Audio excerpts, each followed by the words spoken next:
Ministro André Mendonça lava a alma do povo brasileiro e dá uma resposta duríssima ao ministro Gilmar Mendes durante uma sessão ali no STF, que está julgando a maior fraude do sistema financeiro do Brasil, se não do mundo, o caso Master e Daniel Vorcaro. Vejam só, pessoal. O Gilmar Mendes recebeu uma resposta duríssima que realmente ele não esperava. Vamos ver essa matéria agora, mas antes, dá um like nesse vídeo, se inscreve aqui no canal para você ver outras matérias como essa e nos ajude a chegar a 700 mil inscritos conservadores que querem uma faxina geral neste país. Então se inscreva aqui agora.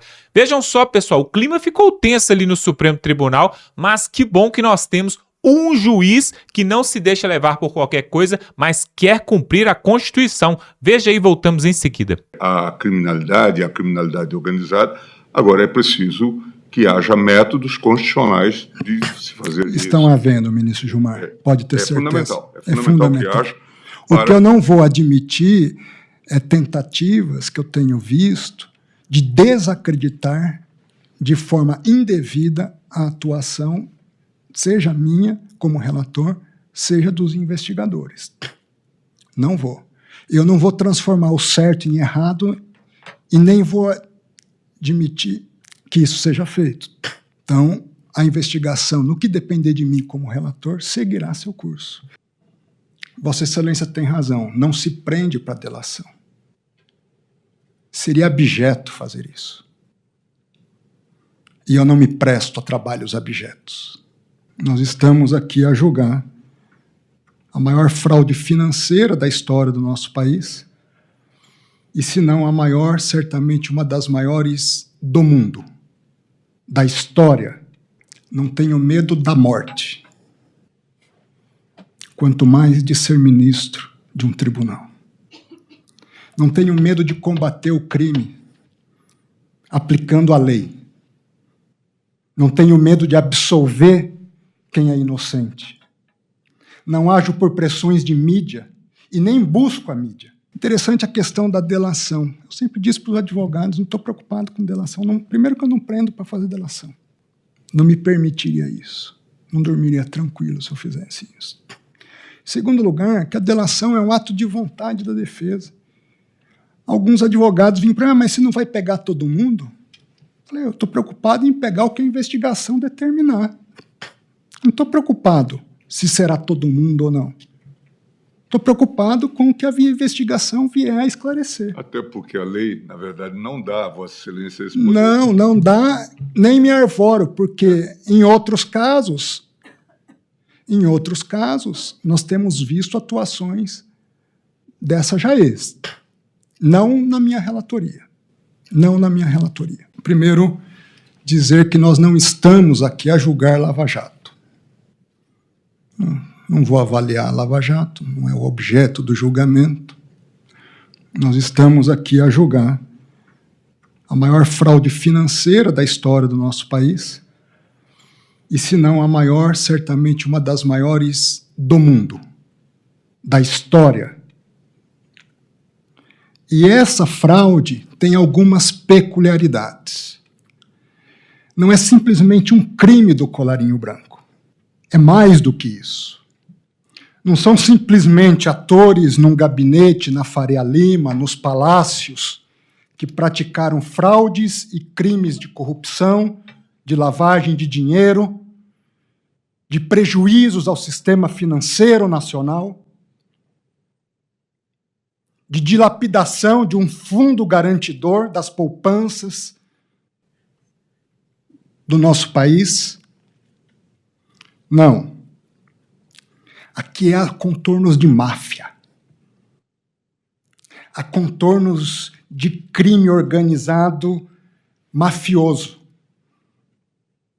De fuzis, de metralhadoras, de armas raspadas, de infiltração no sistema policial.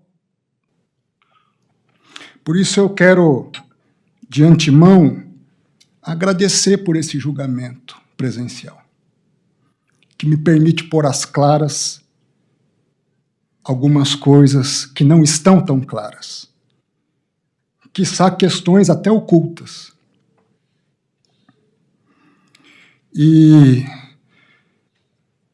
é interessante porque eu me recordo de uma conversa, ministro Gilmar, com Vossa Excelência, assim que, para ser indicado para o Supremo. Vossa Excelência pontuou que para ser ministro do Supremo é preciso ter coragem. E me lembro do que lhe respondi à ocasião. Não tenho medo da morte, quanto mais de ser ministro de um tribunal. Não tenho medo de combater o crime aplicando a lei. Não tenho medo de absolver quem é inocente. Não ajo por pressões de mídia e nem busco a mídia. Aliás, a mídia às vezes me critica porque, de certa forma, eu não sou tão acessível. Não tenho grupos de mídia, não dou entrevistas, não busco ser estrela. Sou um servidor público e com muito orgulho sirvo à justiça há mais de 20 anos, há 25 anos na AGU e no Supremo. E minha única pretensão aqui é aplicar a lei. Vossa Excelência tem razão, não se prende para delação. Seria abjeto fazer isso. E eu não me presto a trabalhos abjetos. Se prende se está praticando crime, se está obstruindo a justiça, se está tentando ocultar provas, se há uma continuidade delitiva. Para isso se prende. Eu levei 4 anos no Supremo para decretar a primeira prisão. Não tenho prazer em prisão. Ao contrário, tenho pesar. É difícil decretar uma prisão. Para quem quer o bem do ser humano, para quem ainda acredita no ser humano, porque, de certa forma, é uma falência da humanidade em casos específicos. Mas esse caso se reveste de singularidades. E eu queria apontar algumas singularidades. Antes de adentrar em questões específicas sobre possíveis vazamentos. Nos meus autos, todo vazamento é apurado. Já teve policial federal afastado por vazamento. Aliás, segundo me disseram, não sei se é verdade, caso inédito de apuração com resultado. Ao mesmo tempo, quando havia risco de vazamento na CPI, eu imediatamente mandei devolver o material para a Polícia Federal, para evitar vazamentos. Sobre transferências de presos, eu me lembro, foi um choque para todos nós, a morte do senhor Felipe Mourão, conhecido como Sicário. Me custou acreditar que fosse um suicídio. Infelizmente, eu tive que ver a cena, uma cena dura, doutora Cláudia, ver um ser humano tirando a própria vida. Lamentável, mandamos investigar, ministro Cássio, com a suspeita de que pudesse ter sido uma queima de arquivo, alguma coisa do tipo. Mas todos os indicativos até agora da Polícia Federal indicam que não foi isso, que foi um ato voluntário dele. As razões nós não sabemos ao certo, mas não há um elemento de instigação que tenha sido verificado para a prática de um ato atentatório contra a própria vida.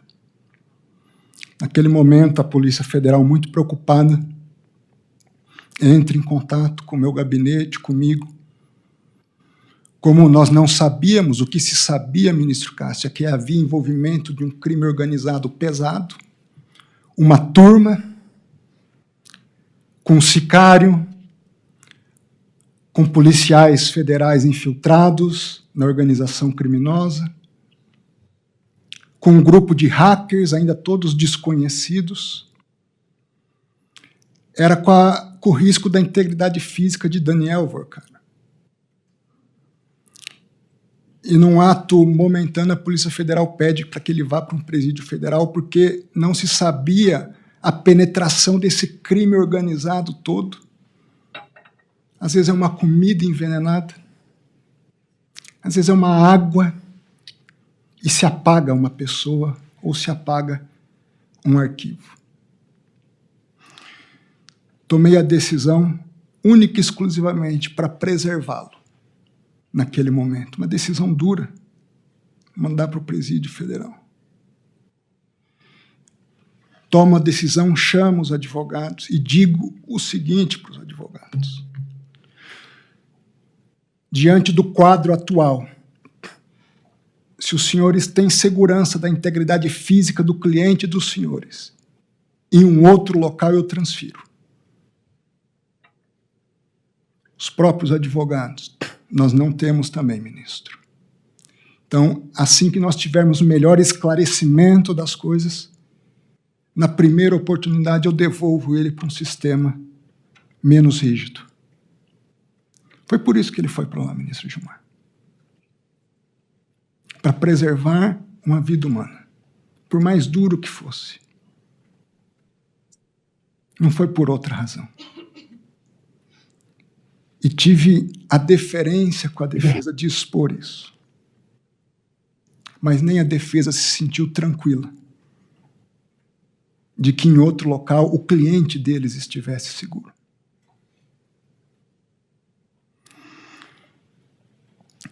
Sobre os documentos que chegaram há pouco, estavam em outra PET, agora foram juntados há 10 dias atrás. Eu mesmo não tinha me detido sobre eles. Agora, eu fiquei sabendo hoje, por volta de 9, 10 da manhã, do processo.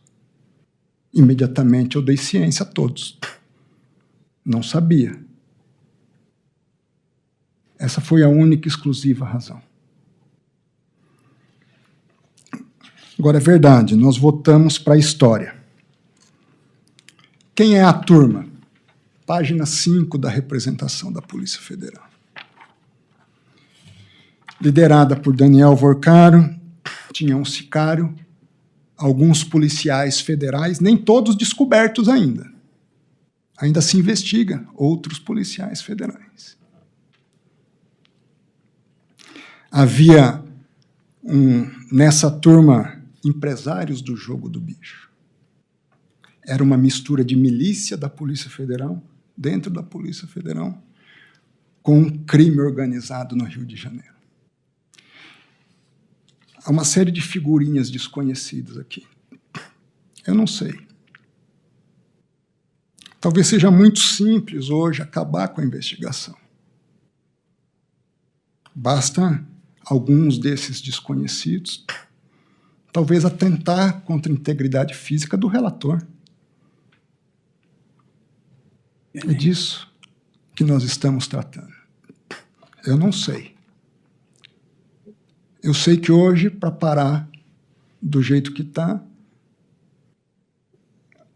o polo mais frágil sou eu. Mas, como eu disse, é preciso ter coragem.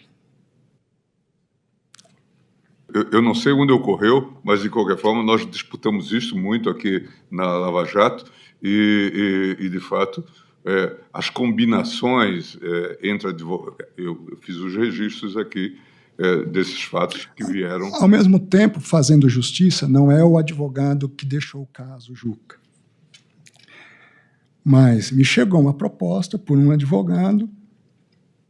Perderam o pudor, ministro Gilmar. Queremos fazer uma delação seletiva. Falaram na minha cara isso. Eu disse, não faço questão de delação. Agora, delação seletiva, comigo não. É interessante que está tudo muito invertido, né? Totalmente. Totalmente, porque, a rigor, Vossa Excelência não tem sequer competência, enquanto relator, para celebrar... Não celebro, eu homologo. Só eu não homologa, vou, só que eu não... Me Me parece que... Não, não, e até de certa forma um descaramento. É a Procuradoria ou é a Polícia Federal, Exatamente. segundo o nosso entendimento. Exatamente. Então, me parece que... Não, eu não participo, faço questão. A defesa até apresentou a primeira proposta de delação. Eu não quis acessar, ministro Gilmar. Entendeu? Até porque há uma perspectiva... Parece que certos setores atuam para criar um vício. Tudo que querem é criar um vício. Há um sistema articulado para isso. Eu não sou cego. Eu estou acompanhando, estou assistindo os movimentos. Primeiro, dizer que nós não estamos aqui a julgar Lava Jato. Não vou avaliar Lava Jato, não é o objeto do julgamento. Nós estamos aqui a julgar a maior fraude financeira da história do nosso país, e se não a maior, certamente uma das maiores do mundo, da história. E essa fraude tem algumas peculiaridades. Não é simplesmente um crime do colarinho branco, é mais do que isso. Não são simplesmente atores num gabinete na Faria Lima, nos palácios, que praticaram fraudes e crimes de corrupção, de lavagem de dinheiro, de prejuízos ao sistema financeiro nacional, de dilapidação de um fundo garantidor das poupanças do nosso país. Não. Aqui há contornos de máfia, há contornos de crime organizado mafioso, de fuzis, de metralhadoras, de armas raspadas, de infiltração no sistema policial. Por isso eu quero, de antemão, agradecer por esse julgamento presencial, que me permite pôr às claras algumas coisas que não estão tão claras, quiçá questões até ocultas. E é interessante porque eu me recordo de uma conversa, ministro Gilmar, com Vossa Excelência, assim que, para ser indicado para o Supremo. Vossa Excelência pontuou que para ser ministro do Supremo é preciso ter coragem. E me lembro do que lhe respondi à ocasião. Não tenho medo da morte, quanto mais de ser ministro de um tribunal. Não tenho medo de combater o crime aplicando a lei. Não tenho medo de absolver quem é inocente. Não ajo por pressões de mídia e nem busco a mídia. Aliás, a mídia às vezes me critica porque, de certa forma, eu não sou tão acessível. Não tenho grupos de mídia, não dou entrevistas, não busco ser estrela. Sou um servidor público e, com muito orgulho, sirvo à justiça há mais de 20 anos, há 25 anos na AGU e no Supremo. E minha única pretensão aqui é aplicar a lei. Vossa Excelência tem razão, não se prende para delação. Seria abjeto fazer isso. E eu não me presto a trabalhos abjetos. Se prende se está praticando crime, se está obstruindo a justiça, se está tentando ocultar provas, se há uma continuidade delitiva. Para isso se prende. Eu levei 4 anos no Supremo para decretar a primeira prisão. Não tenho prazer em prisão. Ao contrário, tenho pesar. É difícil decretar uma prisão. Para quem quer o bem do ser humano, para quem ainda acredita no ser humano, porque, de certa forma, é uma falência da humanidade em casos específicos. Mas esse caso se reveste de singularidades. E eu queria apontar algumas 5 singularidades. Antes de adentrar em questões específicas sobre possíveis vazamentos, nos meus autos, todo vazamento é apurado. Já teve policial federal afastado por vazamento. Aliás, segundo me disseram, não sei se é verdade, caso inédito de apuração com resultado.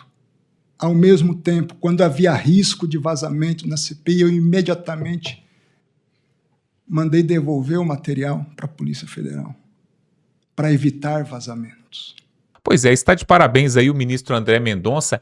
Quem dera nós tivéssemos aí pelo menos mais uns 5 juízes que tivesse esse caráter, essa hombridade de fazer o que é correto, seja para quem for, doe a quem doer. Na verdade, pessoal, o André Mendonça, ele não está preocupado se é de direita, de esquerda, de centro, de meio, de cima, de baixo. O que ele quer, na verdade, é fazer o que é correto, o que é justo.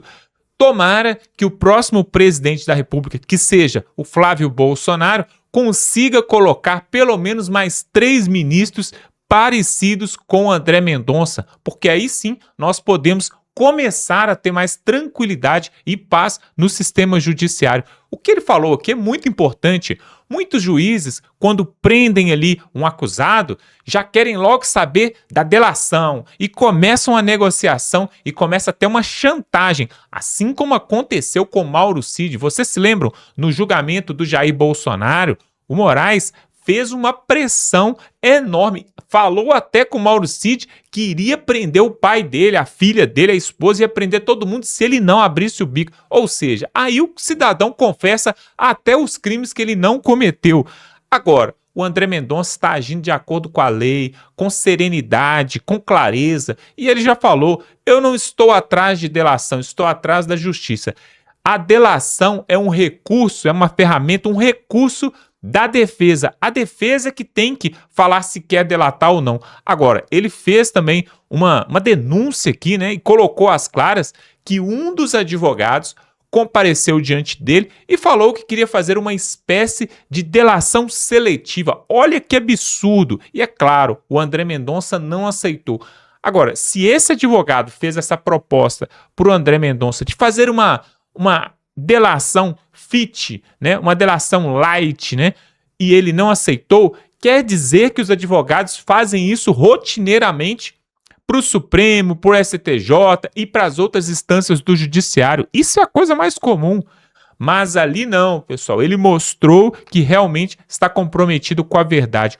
Tomara que não somente esse julgamento, mas outros julgamentos também caem na relatoria do André Mendonça e ele possa fazer isso que o povo brasileiro quer. O que o povo brasileiro mais deseja, pessoal, o que o povo brasileiro mais deseja, eu quero que você, inclusive, coloque aqui nos comentários se eu estou certo ou não. O povo brasileiro não quer ficar rico, ser milionário, multimilionário, ou que o Brasil simplesmente traga o Hexa da Copa do Mundo, ou que as coisas mudem da noite para o dia.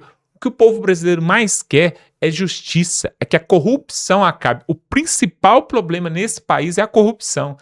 Imagine você viver num país onde não existe corrupção, pelo menos no Estado, pelo menos no sistema público, né? Porque os juízes, eles são funcionários públicos, eles trabalham a nosso favor, pelo menos deveriam trabalhar cumprindo a Constituição, mas para servir a população.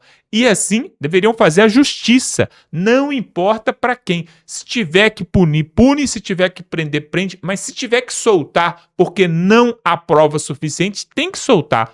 E aí, nós lembramos então do ex-presidente Jair Bolsonaro, que está preso lá até agora. E se você perguntar para qualquer brasileiro por que Jair Bolsonaro está preso, eles vão falar, ele cometeu um golpe. Mas qual golpe?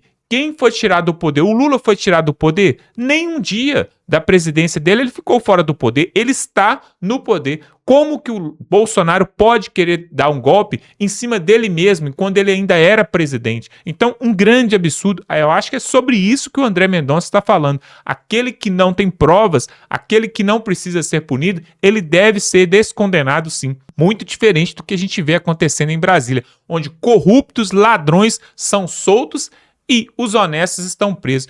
Olha só, uma pessoa que pegou um batom e passou numa estátua na Praça dos Três Poderes pega 14 anos de prisão. E uma outra pessoa que pega um carro, enche a cara, sai por aí desgovernado e mata uma família, esse cidadão paga uma fiança e está livre, leve e solto. Neste país é assim que acontece, as coisas estão totalmente invertidas. É como eu já falei aqui nos vídeos, vou falar novamente para terminar. As coisas estão tão invertidas que daqui a pouco você vai sair na rua, você vai ver o poste fazendo xixi no cachorro e não o contrário. É isso que nós estamos vendo. Olha só, eu quero te pedir a sua ajuda para a gente chegar a 700 mil inscritos neste canal. Por que isso é importante? Para que a verdade se espalhe e chegue a mais pessoas. Se inscreva aqui no canal, é gratuito, você nos ajuda, nós vamos ficar eternamente gratos e você vai ficar bem informado, porque aqui nós vamos trazer esse tipo de matéria e de notícia que você acabou de ver. Então, se inscreve aqui no canal e compartilha esse vídeo, manda no grupo do WhatsApp, no grupo da família. Aqui embaixo tem um botão para se inscrever, do lado tem um botão do joinha e logo ao lado tem uma setinha. Se você clica nessa seta, você vai entrar no WhatsApp, no Facebook, no grupo da família e vai compartilhar esse vídeo com todo mundo. Dá essa força aí, nós estamos juntos e até a próxima.